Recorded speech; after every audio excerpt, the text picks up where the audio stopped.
با پیش رفتن تکنولوژی خشونت و اذیت و آزار شکلی وضع میکند. اکنون بعضی انسان‌ها بدون نیروی فیزیکی در جای نشسته خود میتوانند صدها انسان را اذیت دهند و برای از بین بردن آبرو و اعتبار شخصیت‌های معروف تلاش کنند. برای این کار فقط تلفن‌های موبیلی ما بسنده است. شیرین نیز تا زمانی که عکس‌هایش و رقص‌هایش در اینترنت پخش نشد زندگیش آرام و آسوده بود، ولی بعد از پخش شدن نوارهایش در اینترنت تماما مسیر زندگیش عوض گردید. و دوستان عزیز بیاید داستان زندگی او را میشنویم و به اکران توجه میکنیم. مرحمت.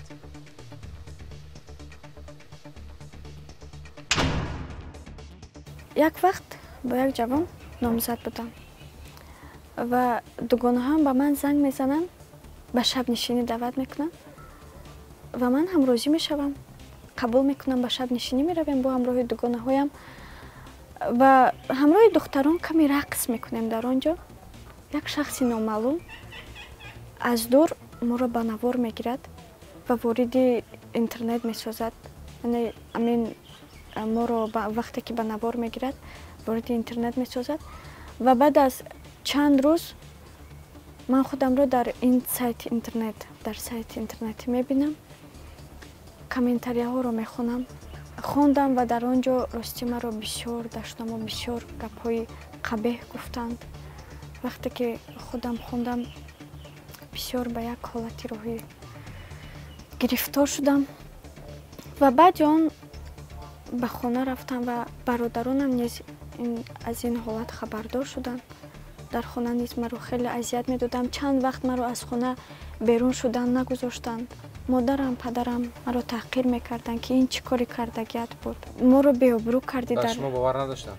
به من باور داشتن. وقتی که این نوار رو که دیدن فکر و خیالشون دیگر طرف رفت و گفت این چگونه دوگانه ها و این چگونه دختران تو همراه شدی و به این شب نشینی رفتی، رقص و بازی تو رو وارد اینترنت ساختند و در بین خویش و تبار، در بین خویش و اقربا ما را شرمنده نموده.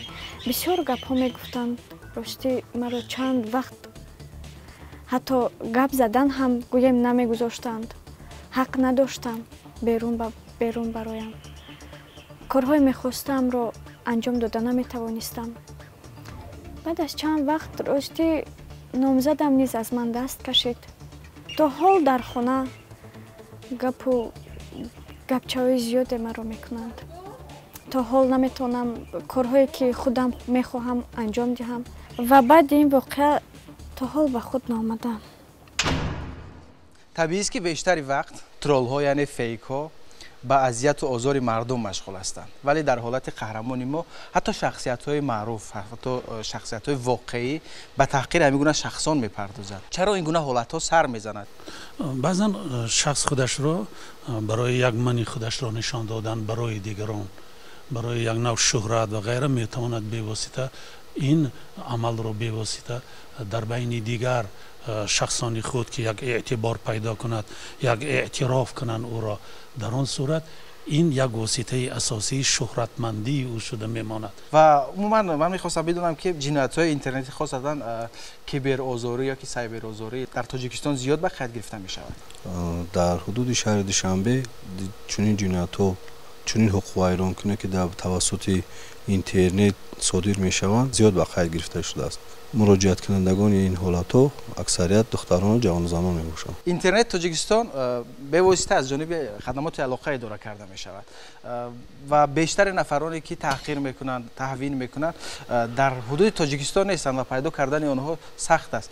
برای پیشگیری این کارها از جانب خدمات چه کارها انجام داده می شود؟ برای پیشگیری همین موادهای ایجاد شده نادرست غیر انسانی خدمات علاقه نزد حکومت جمهوری تاجیکستان در اساس سندهای معیاری قانونی جمهوری در همکاری با پروکراتور گنرالی جمهوری تاجیکستان، کمیته دولتی امنیت ملی جمهوری تاجیکستان، وزارت کارهای داخلی و در اساس حلنامه سود عالی جمهوری تاجیکستان همه چاره‌بینی‌های تشکیلی و تکنیکی و پیشگیری همین موادهای غیر انسانی را برای مانده است و همکاری برای مانده ایم. بیشتری وقت از نداشتن دانش‌های رسانه‌ای انسان‌ها به این کارها دست میزنند و شما که وابسته به این تحقیق نیز برده اید؟ متاسفانه در اصل اینترنت با کاربران امکانیت میدهد که انونیمی باشد و همچون سایبرآزار شخص چون که شما قید کردید هر شخص میتواند گرفتار این عمل گردد و بدبختی در اون است که اگر در حیات ریالی شخص در یک ساعت‌های معین با آزاری روبرو شود در سایبر آزاری باشد شخص 24 ساعت 7 شبانه روز به یگان تنفس میتواند روبرو شود. بیشتر به همین گونه حالت‌ها شخصیت‌های معروف گرفتار میشوند، شخصیت‌هایی که در جامعه بسیار شناخته هستند و بیشتر مورد توجه هستند در اینترنت دیده میشوند. عموما کدام حالت‌ها رو شما به قید میگیرید؟ جوانزن مراجعت نمود که نسبت او از طرف نزدیک رسیدگانش توسط استای سامانه اجتماعی اینستاگرام عکس و نوارهایی که قبلا یک جای گرفته بودند بعد دیگر تغییرات در آورده و سامانه همچون آلتی بدکننده بدنام کننده با سامانه اجتماعی رسانه‌ای کرده شده است. چیکار کردید شما در مورد؟ واسه به حالت مذکور سنجش رفته ایستاده است. عین حال با اون قرار قانونی قبول کرده می شود. مراجعت کننده همه حالت‌های جای داشته رو پیشنهاد کرده است. عین حال است واسه به این حالت سنجش رفته ایستاده است. و ببینید مثلا بعضی سامانه‌های مخصوصی هستند از جانب شخص‌های نامعلوم، خب شخص‌های نامعلوم و این با تحقیر شخصیت‌های مختلف مشغول هستند. آیا اون چاره اندیشیده شده از جانب شما که همین گونه سامانه‌ها از میان برده شود؟ اکثریت همین موادهایی که پیدا میشوند از نام شخصی سیوم با واسطه پروکسی سرورها انونیمایزرها، یعنی که از شخصی غیر غایب نامعلوم بعضی آدم‌ها روی راست نمیگن که این مواد ما موندن مقصدی موندن همین مواد در چیست پیشگیری ها است و در اساس طلبات های شبکه‌ای جهانی پروتکل های جهانی که در بین الملل معلوم است خودی سایت ها سامانه ها و دیگر جهانی باید که همین خیلی مواد ها رو پیشگیری کنند. پیشگیری به معنای که پخش آن را نمونن پاک سازند. کدام حالت‌ها رو پیشگیری کردید؟ ما گفتیم که در همکاری با مقامات‌های حفظ حقوق در اساس که مثلا کدام کارها در حدود شهر دوشنبه همه روزه نوار و نوشتجات‌هایی که در سامانه اجتماعی اینترنتی پهن کرده می شود از طرف کارمندان ریاست وزارت کار داخلی در شهر دوشنبه مورد سنجش قرار داده می شوند. همه حالت‌های خیرانکنی با طور نوار یا که نوشتجات پیشنهاد کرده شده سری وقت پیگیری کرده شده نسبت یا خیران کنندگان یا چاره قانونی اندیشیده می شود. بعدی بررسی کردن موادهای مذکور از طرف سود برای اصلاح شدن این نفران و برای به دیگران درس شدن این حالتها با بازنشر کرده می شود که تا که دیگر نفران از این عمل ناشایسته اینها خودداری نمایند. بله. خب تشکر زیاد. ما یک نوار دیگر داریم. نظرپرسی نیز گذراندیم از مردم. خب با اکران توجه میکنیم و فکر مردم رو وابسته به همین مسئله میشنویم. مرحبا. هستن بعضی نفرایی که تحقیر میشنوند و شخصان دیگر رو تحقیر میکنند. بسیارند این گونه شخصان. نه که من تا حال با یگان کسی این گونه آدمان روبرو نشدم. تحقیر یکدیگر آنچنان تحقیر میکنند که من تاثیر این تحقیر ندیده ایستادیم. یگان واکنشی نیست از جانب تحقیر کننده و تحقیر شنونده. تحقیر با عنوان یک کس روانه شده است، لیکن وای یگان علامت یگان ناراضگی اظهار نمی کند. ببینید که تحقیر تا کجا وارد شده است و بی‌قرب شده است. ما پیش روی این پدیده نامطلوب در جامعه گرفتنمون در کار. باره از تو نپرسیده نوار و صورت برای تحقیر دشنام دادن یگان کس گذاشت در اینترنت؟ نه طول نشده. تو چی خودت یگان کس باره تحقیر کردی؟ نه نه روز ما اینترنت تا سر کار ندارم. من یوتیوب تا خمیدرم خیلی خودم بدرام و بنایسم خیلی زیاد ندارم. اما کامنتاریاش مثلا می نویسن که سخن‌های ناباب هست آدمایی که همین بیهوده می نویسن همین چون چی اگر خچ نبکوی ایام آدم در بدتر آنن یکی نسبت دیگه آدم‌ها چیزای بد می‌نویسن چی می‌کنن خیلی حساسیت دارن. Люди могут сказать негативно, не зная других людей. Но будет лучше, если бы они говорили только о хорошем, изначально видели то, что что-то хорошее в людях, потом, возможно, комментировали бы, как бы сказав минусы человека, но сказав так, то чтобы этому человеку не было так больно. تشکر زیاد. ما به یک مسئله دیگر برمیگردیم.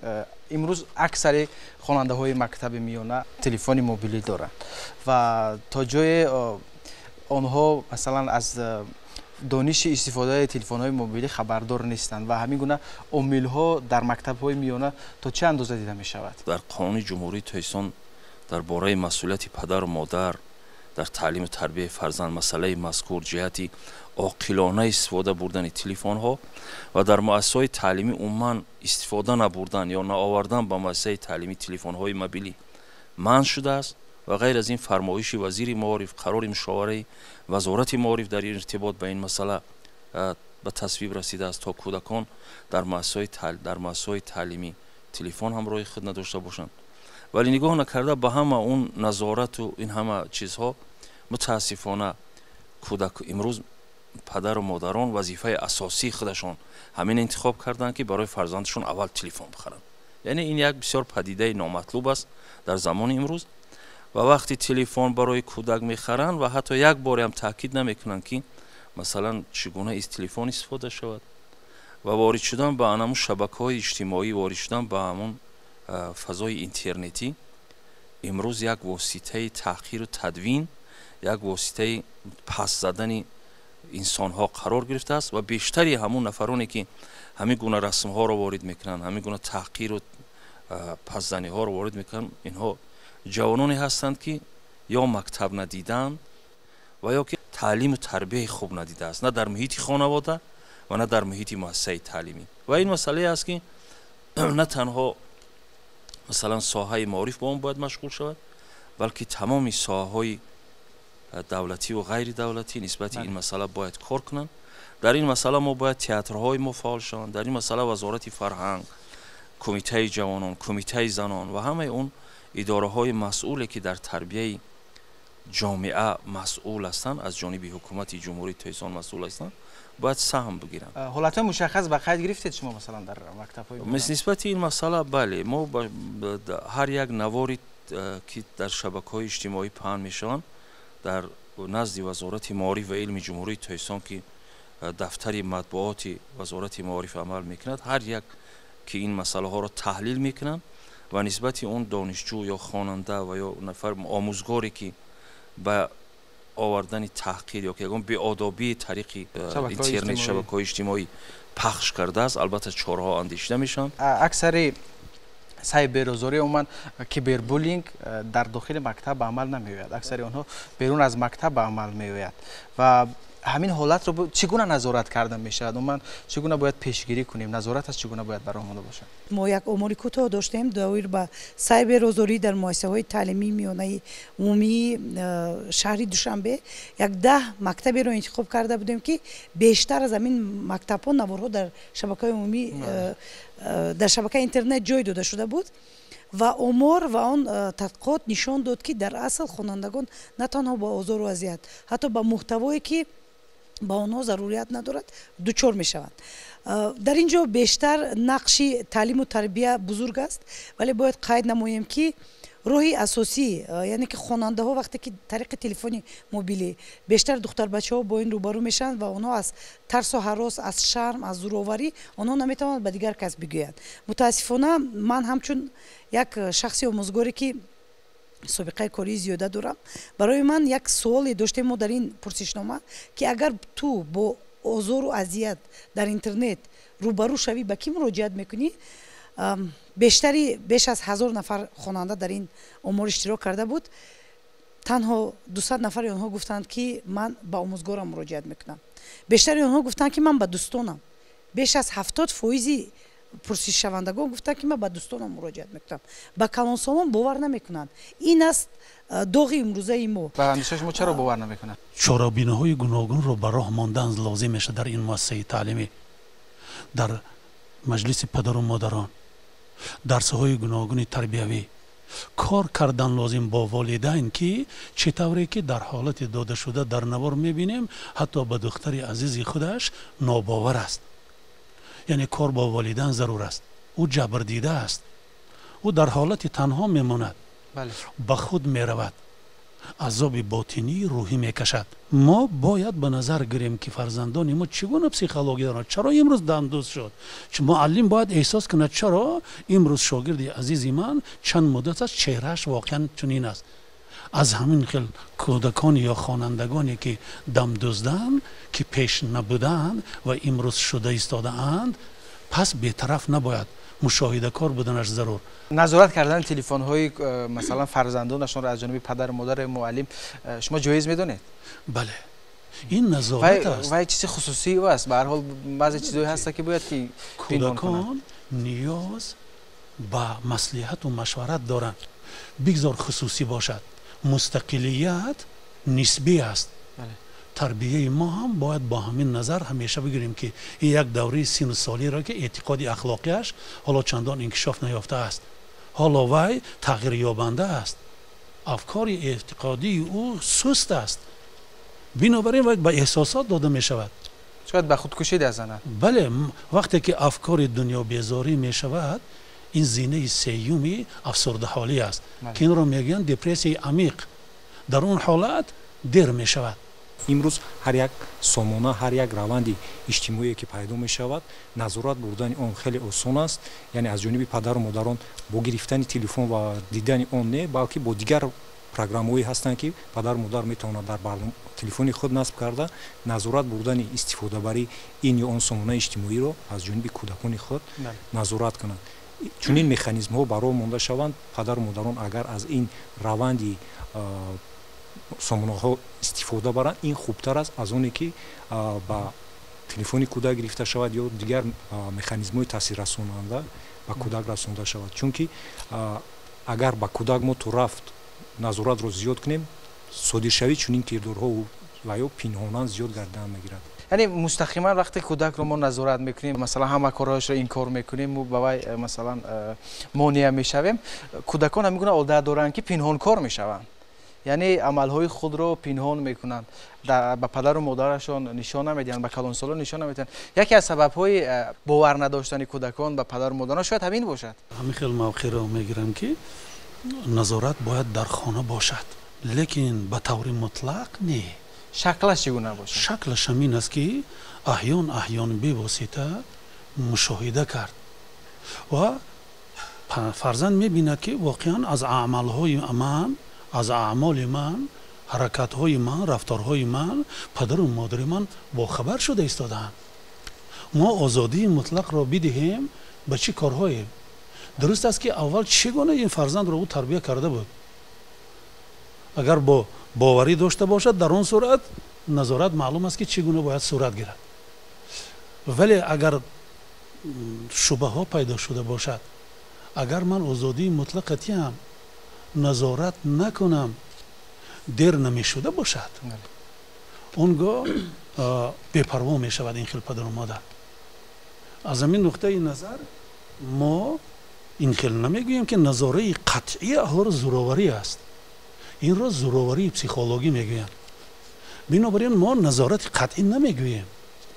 نظارت از جانب والدین باید باشد و قانون جمهوری تاجیکستان درباره و پیشگیری زوراوری در عائله، قانون جمهوری تاجیکستان درباره مسئولیت پدر و مادر در تعلیم تربیت فرزند همین را تقاضا میکند. یعنی ما فضای آزادی مطلق را نمیدهیم. وگرنه کودک چیزی که من اشاره کردم، حالا وی تکامل نیافته است، اعتقادی اخلاقی وی تغییر یابنده است و در عالم احساسات زندگی میکند. چقدر من بی‌پروا شوم؟ دوره سبزیش جنسی است. استفاده اینترنت ما بلی تماشای غیر شبکه‌ها، حالا خصوصا برنامه تیک تاک پیدا شده است که تمامی حتی خردسالان تا مکتبی دوره 4 ساله تا 6 ساله حتی تماشا میکنن، نگاه میکنن، باید تحت نظارت پدر و مادر باشد. بی نظارت به معنی که ببیند که همین درست استفاده برده است یا که نادرست. من فکر میکنم که همین کارا رو ما باید برامونیم. تشکر زیاد و چنانکه که شما قید کردید این مسئله کیبربولینگ و تحقیر و تهوین یا که سایبر آزاری یکی از مشکلات عمومی جهانی است. در تمام دنیا این حالت به قید گرفته میشه. ما به یک امور بین المللی نظر کردیم و حالا پیشنهاد شما میگردیم. مرحمت.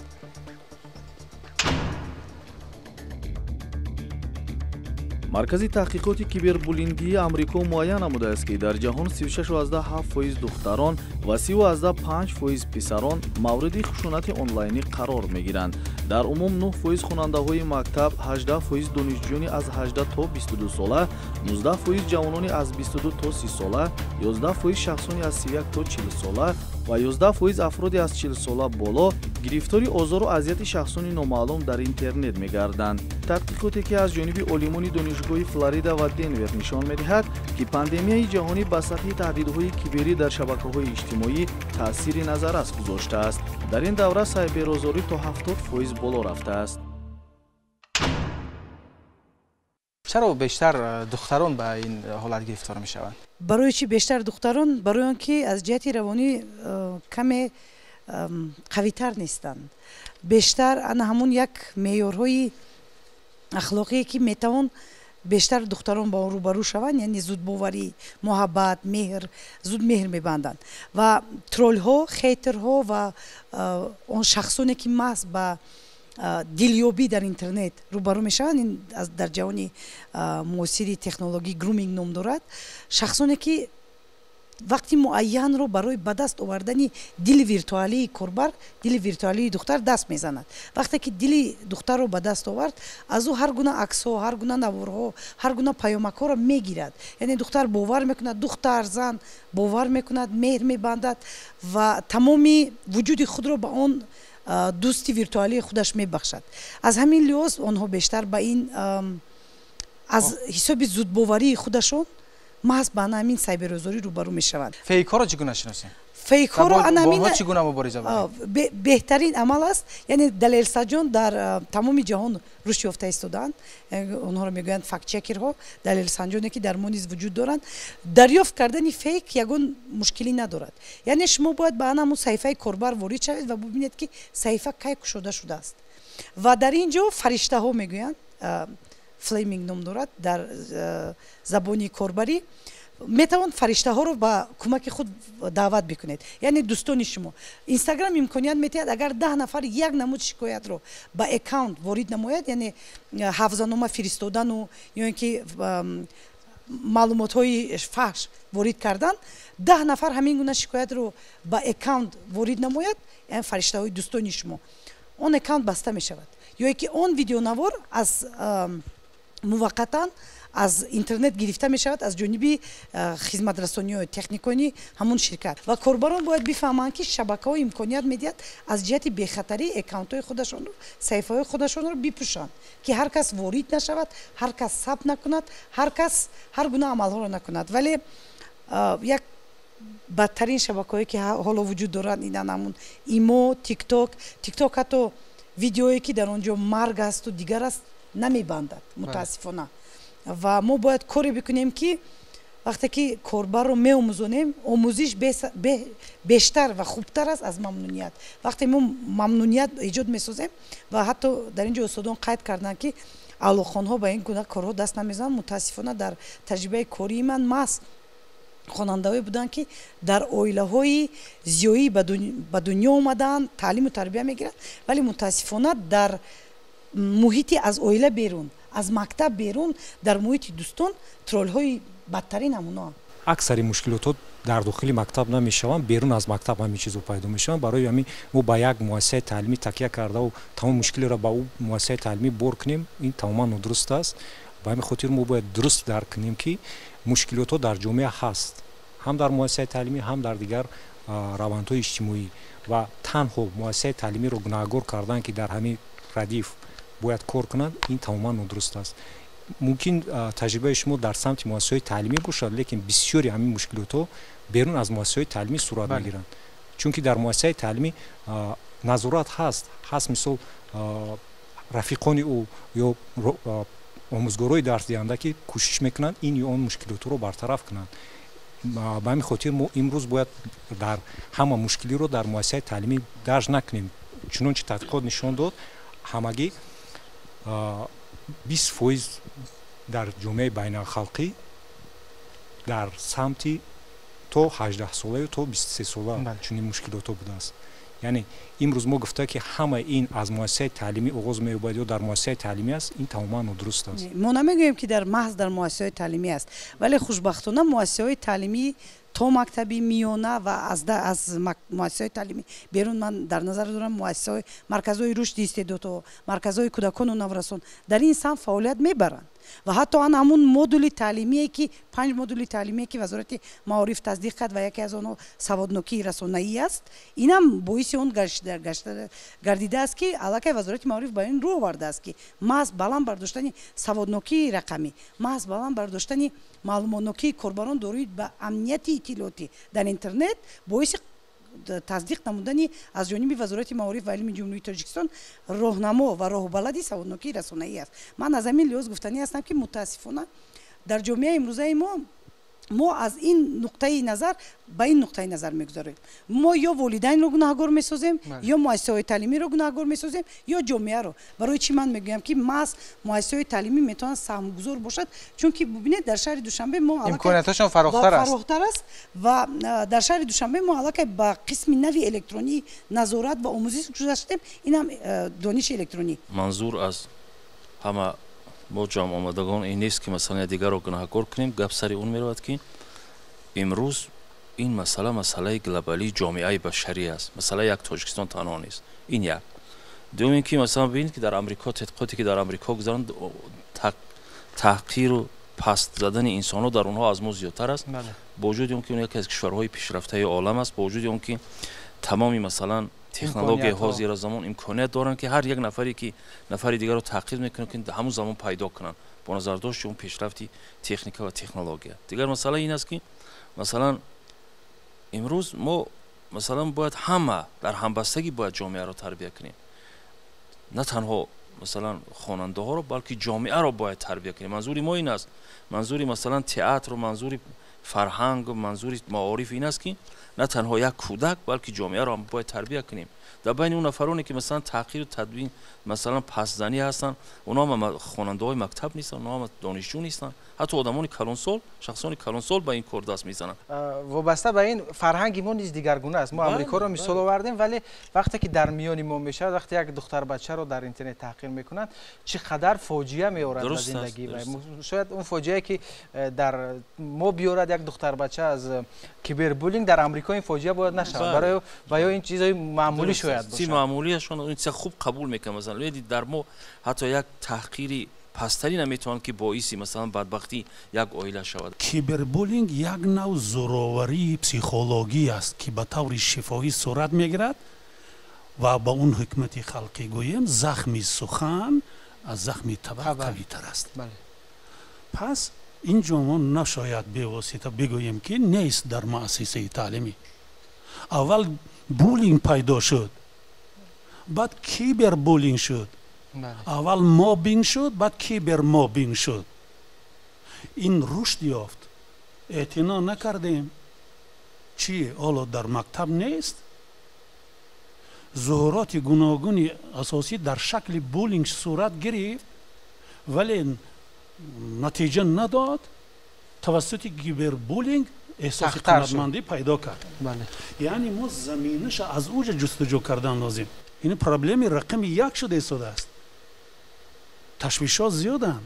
вақте ки муносибатҳои наздики бевосита ду ҷавон, писарбача ва духтарбача ки сурат нагирифт, ихтилоф ба амал омад, он гоҳ тавассути кибербулинг сар мешавад барои қасдаша гирифтан ва ғайра ва ғайра. ва дар ниҳоят мехоҳам ки пешниҳоду назари шуморо вобаста ба ҳамаи ин масъала бифаҳмам ки барои ҳалли ин масъала, барои пешгирии ин масъала, барои дониши расонавии мардумро бештар кардан бояд чӣ кор кунем? ҳамин чиза дар аввали пайдоишаш ки бадбахтона дар Тоҷикистон имрӯз авҷ гирифта истодааст, бояд мо дар якҷоягӣ ҳама сохторҳои марбута бояд саҳм бигирем.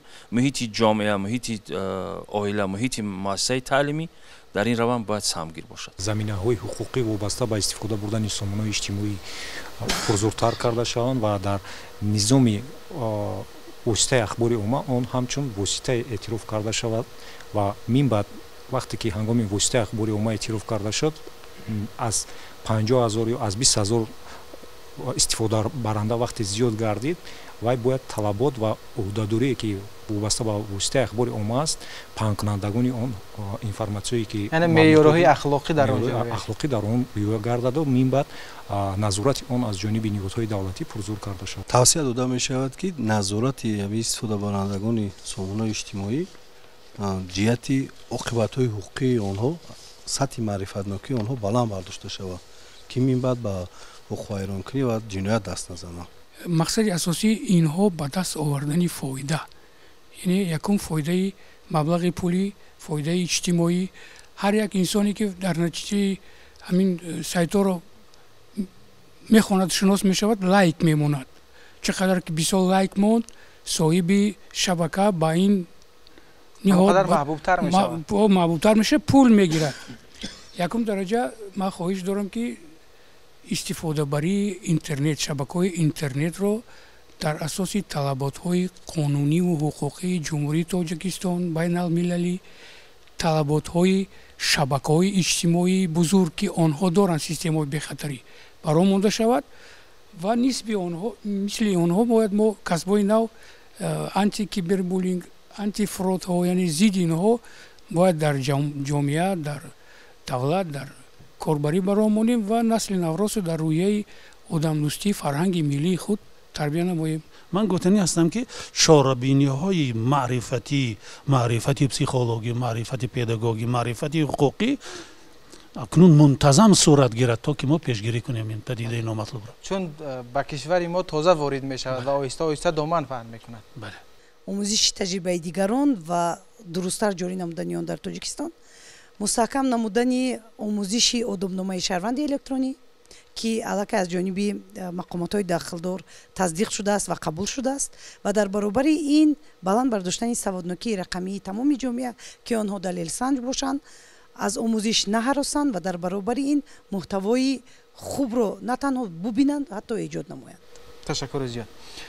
ба шумо сипос мегӯям ки ба барномаи мо омадед ва атрофи як мавзӯи муҳим имрӯз суҳбати ҷолиб доштем. умедвор ҳастем ки барномаи имрӯзаи мо барои бинанда низ писанд омад. мо имрӯз атрофи сайберозорӣ барнома таҳия кардем ва ҳадафи мо аз таҳияи ин гуна барномаҳо ин аст ки ҳамин гуна масъалаҳоро пешниҳоди ҷомеа кунем ва роҳи ҳалли онҳоро дарёбем. хайр, то дидори дигар.